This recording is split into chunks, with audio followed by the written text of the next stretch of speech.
একদিন এক বনে হাঁটছিল এক বোকা গাধা। সে ক্লান্ত হয়ে বাড়ি ফিরছিল। হঠাৎ বাঘের আগমন। বনের ভেতর থেকে বেরিয়ে আসে এক ভয়ঙ্কর বাঘ, হা করে হাসছে। ওহো, আমার ডিনার তো নিজেই এসে পড়েছে।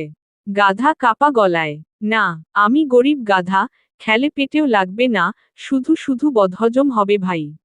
গাধা একটা বুদ্ধি খুঁজে পায়। গাধা হাসতে হাসতে, তুমি যদি আমায় খাও, আমার মালিক তো তোমাকে খুঁজে মারবেই। সে রোজ 10টা করে বাঘ মারে।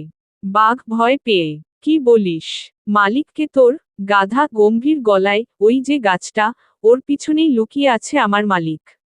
এখনো তোর সময় আছে, দৌড় পালাও।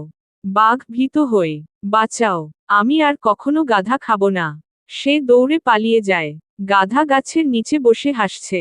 বুদ্ধির জোরে গাধা বাঘকে হারালো। তাই তো বলে, সাহস আর বুদ্ধি থাকলে বাঘকেও ভয় নেই।